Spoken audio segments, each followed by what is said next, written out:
धोखे से गीतांजलि ने अरमान के ड्रिंक में मिलाया नशा, और यहीं से शुरू होती है यह रिश्ता क्या कहलाता है कि धमाकेदार कहानी। जी हाँ दोस्तों, आने वाले ट्रैक में दिखाया जाएगा कि गीतांजलि और अरमान उसी रिसोर्ट में पहुंचते हैं जहां पहले से ही मौजूद हैं अभीरा, मायरा और दादी सा। जैसे ही गीतांजलि को पता चलता है कि उसी जगह पर अभीरा भी है, उसके पैरों तले जमीन खिसक जाती है।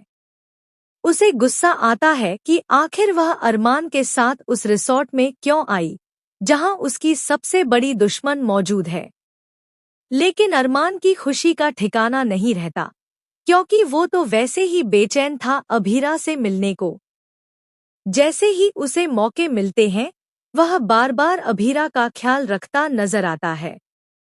वहीं गीतांजलि दिखावे में अरमान का हाथ पकड़कर सबके सामने कहती है कि वह अपने हनीमून पर आई है और हर इंतजाम परफेक्ट होना चाहिए। इस पर अरमान उसका हाथ खींचते हुए पूछता है, यह फालतू का ड्रामा क्यों कर रही हो? गीतांजलि तुरंत पलटकर जवाब देती है, आपने ही तो कहा था कि परिवार के सामने मुझे अपनी पत्नी की तरह ट्रीट करना है, तो मैं वही कर रही हूँ।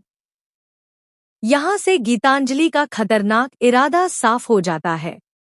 वह मन ही मन ठान लेती है कि चाहे कुछ भी हो जाए, इस बार वह अरमान को खोने नहीं देगी। वह मायरा और अभीरा की यादों को मिटाकर अरमान को हमेशा के लिए अपना बना लेगी। गीतांजलि जूस का ऑर्डर देती है और मौका देखकर अरमान के जूस में नशे की दवा मिला देती है। पहले अरमान जूस पीने से मना करता है, लेकिन जैसे ही गीतांजलि चालाकी से कहती है कि शायद यह जूस अभीरा ने खुद बनाया है, अरमान तुरंत गिलास उठा लेता है और पी जाता है। धीरे धीरे नशा उस पर हावी होने लगता है और उसका सिर भारी होता नजर आता है। गीतांजलि मुस्कुराते हुए सोचती है कि अब अरमान को उसके करीब आने से कोई नहीं रोक सकता, यहाँ तक कि अभीरा भी नहीं। लेकिन कहानी में ट्विस्ट तब आता है जब गीतांजलि थोड़ी देर के लिए कमरे से बाहर जाती है और लौट कर देखती है कि अरमान वहां से गायब है। अब होता है असली धमाका, क्योंकि नशे की हालत में अरमान सीधा पहुंच जाता है अभीरा के कमरे के बाहर। जैसे ही वह दरवाजा खटखटाता है, अभीरा हैरान रह जाती है। वह पूछती है, अरमान, तुम यहाँ क्या कर रहे हो?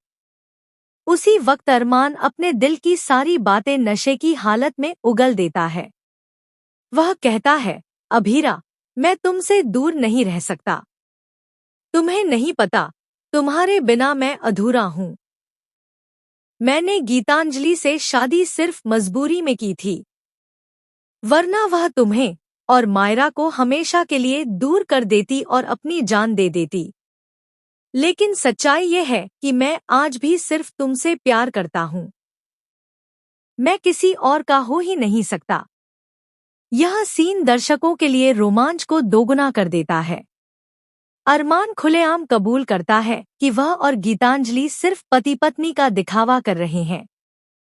हनीमून पर आने का फैसला भी गीतांजलि की ही जिद थी, वरना उसका दिल तो अब भी अभीरा के साथ ही धड़कता है। अरमान कहता है, देखो ना, भगवान ने कितना अच्छा किया कि मैं उसी जगह आ गया जहां तुम हो। यहीं पर अरमान करता है अपने प्यार का इजहार। अब असली सवाल यह है, सच्चाई सुनकर अभीरा क्या कदम उठाएगी? क्या वह अरमान की बातों पर यकीन करेगी? क्या वह फिर से अरमान के करीब आएगी?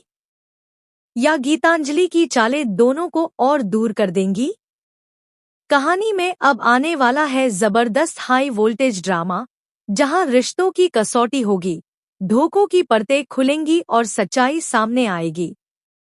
अब देखना ये होगा कि नशे में किए गए अरमान के इजहारे मोहब्बत का असर अभीरा के दिल पर क्या पड़ता है। शो में आने वाला है इमोशंस, रोमांस और ड्रामा से भरपूर बड़ा ट्विस्ट। अपकमिंग अपडेट्स और ट्विस्ट जानने के लिए हमारे साथ बने रहिए। अगर आपको यह वीडियो पसंद आया हो तो चैनल को सब्सक्राइब जरूर करें और कमेंट में अपनी राय दें, ताकि हम आपके लिए और भी वीडियो ला सकें। धन्यवाद।